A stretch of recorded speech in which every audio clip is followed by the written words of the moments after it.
el Ensila Lumenomentielvo. Bienvenidos a Magos y Medianos, el único canal que no es muy recomendable si tienes aracnofobia.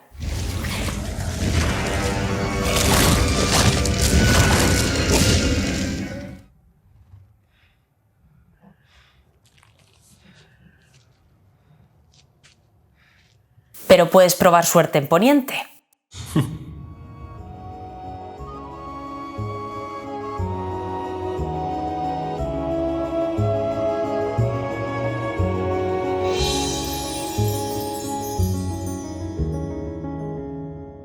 Hace unos meses me comentasteis que os gustaría que hiciese un vídeo sobre los anillos del poder, y como soy un hobbit de palabra, pues voy a cumplir mi promesa. Eso sí, os advierto que es imposible hablar de todos los anillos en un solo vídeo porque sería eterno. Así que en este vídeo solo voy a hablar de los 3 anillos de los elfos, los 7 de los enanos y los 9 de los hombres. Y dejaré el anillo único para cuando haga un vídeo especial, seguramente del personaje de Sauron. Cuando abrimos El Señor de los Anillos, lo primero que nos encontramos es este poema. 3 anillos para los reyes elfos bajo el cielo, 7 para los señores enanos en casas de piedra, 9 para los hombres mortales condenados a morir. 1 para el Señor oscuro, sobre el trono oscuro, en la tierra de Mordor, donde se extienden las sombras.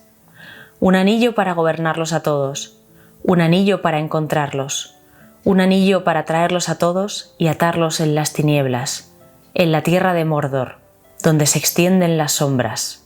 Este poema es súper importante, primero porque nos dice cuántos anillos había para cada raza, y segundo por la frase concreta que dice de los hombres, hombres mortales condenados a morir, o en inglés, que suena más intenso, mortal men doomed to die, insistiendo el tema mucho en el asunto de la mortalidad, que será bastante importante como veremos más adelante. Bien, vamos a ponernos en situación. Termina la Primera Edad con la Guerra de la Cólera y Melkor es expulsado a los confines del universo. Como consecuencia, el continente de Beleriand es destruido y se hunde en el mar. El típico daño colateral cuando los dioses se enfrentan.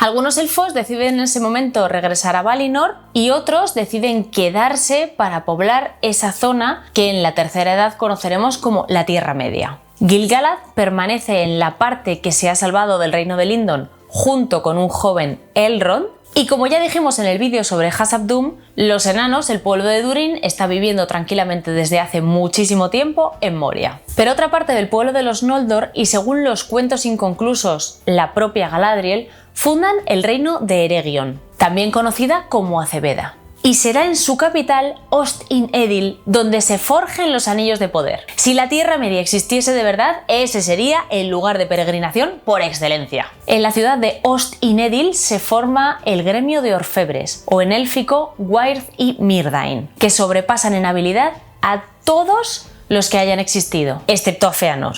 La frase excepto a Fëanor la vais a oír un montón de veces en el canal, tanto para lo bueno como para lo malo. De entre todos los artesanos destaca la habilidad de Celebrimbor, hijo de Curufin y nieto de Fëanor. A ver, tiene sentido, es el nieto de Fëanor, tampoco es que fuera cualquiera que pasaba por ahí. Total, que los Noldor fundan esta ciudad que está destinada a crear auténticas maravillas. Forjan una estrecha amistad con los enanos de Khazad-dûm, sus vecinos, y esta amistad queda reflejada en las puertas de Acebeda que contienen el acertijo Di amigo y entra que se encuentra la comunidad del anillo cuando pasa por allí en la Tercera Edad. La labor de los elfos de Eregion llega entonces a oídos de Sauron. Sauron se había quedado muy solito tras la expulsión de Melkor, su señor. Sentía un rencor infinito entre los Valar y ansiaba dominar a todos los pueblos libres, y de entre ellos, a los que más manía tenía, sin duda, era a los elfos. En esos días tomó una apariencia muy bella. Ya hemos dicho antes que Sauron era un Maiar y por lo tanto podía adoptar la forma física que quisiera, y se hizo llamar Annatar, el señor de los dones. Annatar o Sauron ofrecía su amistad y sus consejos a todo el que quisiera escucharle. Intentó llegar hasta Gil-galad, pero tanto él como Elrond desconfiaron de él desde un principio, aunque no estaban seguros de quién era, y no le dejaron traspasar las fronteras del reino de Lindon. Pero otros reinos no fueron tan avispados y fue en Eregion donde mejor se recibieron los consejos de Annatar. Hay que tener en cuenta que tenía el poder y la sabiduría de un Maiar, y aunque Gil-galad intentó advertir a Celebrimbor, este no le escuchó y le abrió las puertas de Ost-in-Edil. Annatar compartió con ellos sus conocimientos y juntos comenzaron a forjar maravillas en los fuegos del gremio de orfebres. La propia Galadriel desaconsejó a Celebrimbor que aceptase la amistad de Annatar, pero este deseaba por encima de todo conseguir la habilidad y la fama de Fëanor. Y esta ambición fue su perdición. En los cuentos inconclusos se cuenta precisamente que por este motivo los elfos de Ost-in-Edil se rebelaron contra Galadriel y Celeborn y estos tuvieron que huir y fundar el país de Lórien. Sin embargo, esta no fue la versión final que Christopher Tolkien nos presentó en el Silmarillion. Pero sea como fuere, Galadriel abandonó Eregion, no se sentía cómoda con la presencia de Annatar y marchó y fundó el reino de Lórien. En el año 1500 de la Segunda Edad, la habilidad de los elfos instruidos por Annatar alcanza su cenit y comienza la forja de los anillos de poder. Se fabricaron muchos anillos de prueba hasta que se consiguieron los 7 que se entregaron a los enanos y los 9 que se entregaron a los hombres. Celebrimbor en persona le entregó uno de los anillos a Durin como señal de la amistad que mantenían. En el año 1590, es decir, 90 años después de que empezase la forja de los anillos de poder, como veis esto no es algo que se haga en una tarde, Celebrimbor comienza la forja de los 3 anillos de los elfos sin la ayuda de Annatar. Pero en secreto, Annatar forjó en los fuegos del Orodruin el anillo único, donde encerró parte de su poder y de su voluntad.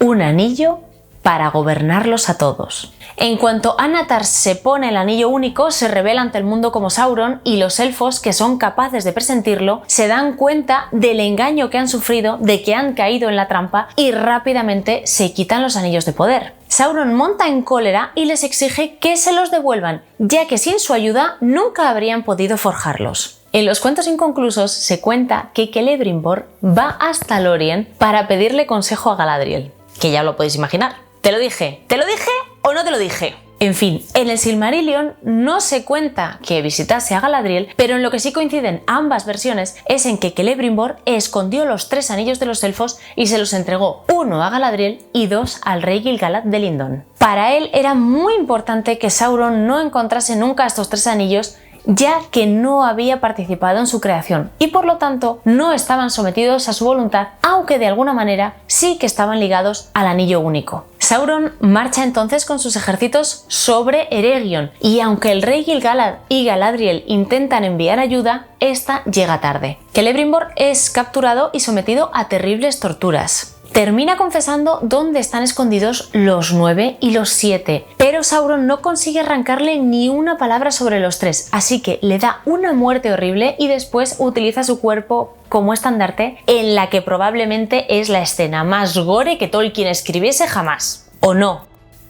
Podríamos hacer un top 10. Me lo apunto. Y aquí termina la historia sobre la forja de los anillos de poder. Hablemos ahora de sus propiedades y de dónde terminaron. Los 3 anillos de los elfos eran los más poderosos. Estos eran Nenya, el anillo de agua, Narya, el anillo de fuego y Vilya, el anillo de aire. Tenían respectivamente un diamante, una piedra roja, que entiendo que sería un rubí, y una piedra azul, que me imagino que era un zafiro. Tenían la capacidad de evitar el deterioro y demorar la fatiga del mundo, porque cuando Celebrimbor los forjó, puso en ellos todo su deseo de preservar y embellecer Arda.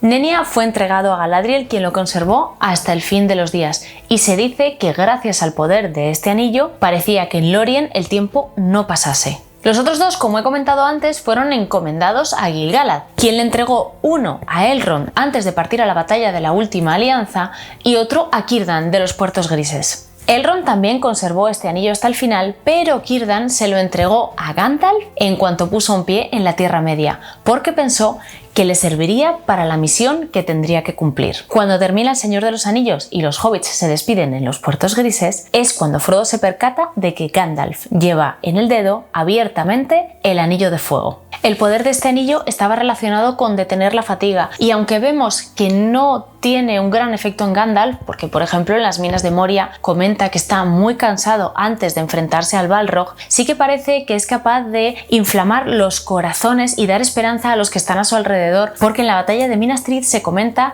que cada vez que los soldados ven a Gandalf a su lado, parece que su carga se aligera y que se sienten menos fatigados y vuelven a tener deseos de luchar. Ya hemos comentado que aunque los anillos de los elfos permanecían incólumes al poder de Sauron, estaban de alguna manera ligados al anillo único porque habían sido forjados utilizando su sabiduría. Así que los elfos nunca se pusieron los anillos mientras Sauron tuvo en su poder el anillo regente. Y cuando este fue destruido en el Monte del Destino, los tres perdieron su poder. Tengo que reconocer que cuesta un poco entender esto porque me parece que Tolkien es algo ambiguo en sus explicaciones, en mi opinión. Bien, pasemos a los 7 anillos de los enanos. Hemos comentado que Durin tenía uno, que fue el propio Celebrimbor quien se lo entregó en señal de amistad.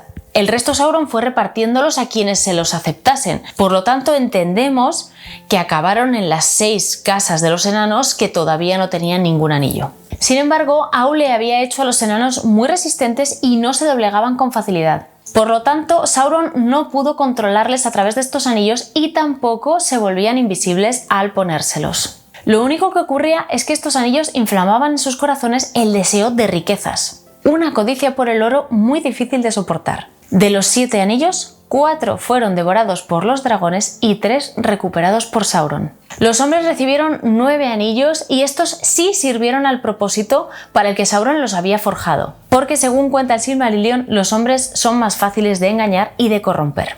Por algo tan insignificante, tan irrisorio. Boromir. Fueron entregados a reyes y hechiceros de la época, pero sabemos muy poco sobre ellos. El único que tiene nombre propio, por ejemplo, es Camul el Oriental, quien recibió un anillo. Se sabe que 3 de ellos eran de raza númenoreana y, por supuesto, uno era el rey brujo de Angmar, aunque se desconoce quién era realmente. A lo mejor no era brujo antes de recibir el anillo, no lo sabemos. Los anillos otorgaron a sus portadores habilidades mágicas relacionadas con el dominio de otros. Eran capaces de influir en la voluntad de las personas. De lo que no se percataron es de que ellos poco a poco también fueron cayendo bajo el dominio de Sauron. El anillo les dio una longevidad antinatural, pero la vida se les hizo insoportable. Además, al ponerse los anillos, se volvían invisibles y eran capaces de ver lo que ocurría en el mundo de las sombras. Y por eso he dicho antes que era muy importante esa frase de hombres mortales condenados a morir. Los enanos no son inmortales, pero viven mucho tiempo, la longevidad no es algo que les preocupe y al final irán a las estancias de mandos. Los elfos,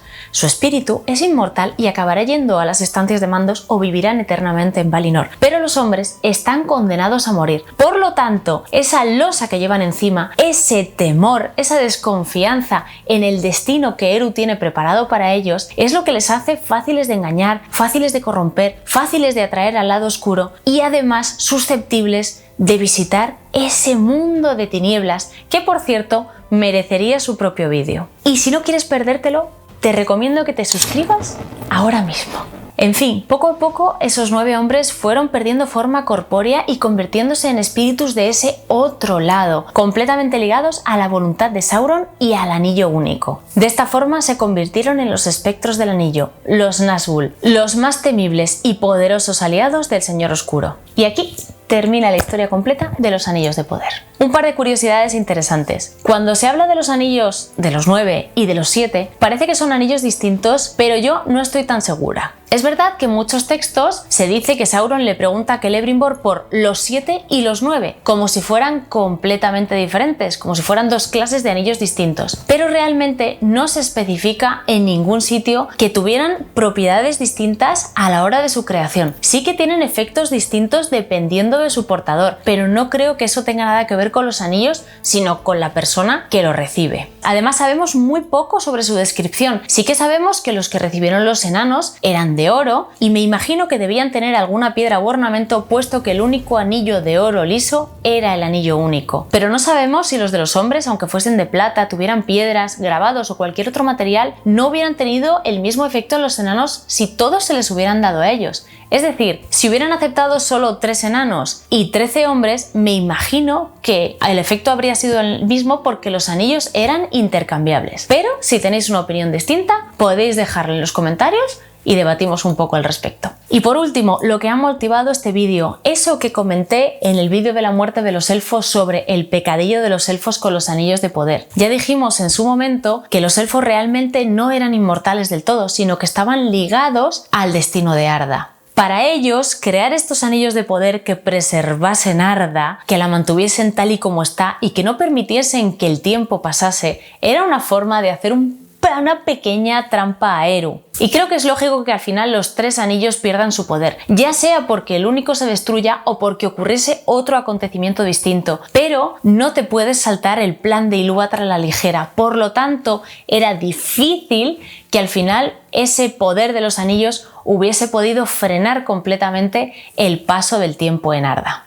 Si te ha gustado este vídeo, no olvides suscribirte y darle a la campanita para no perderte ninguno de nuestros viajes a la Tierra Media. Y te animo también a que nos sigas en redes sociales, donde solemos poner mucha información interesante en relación con los vídeos. Como dirían los elfos, Namarie.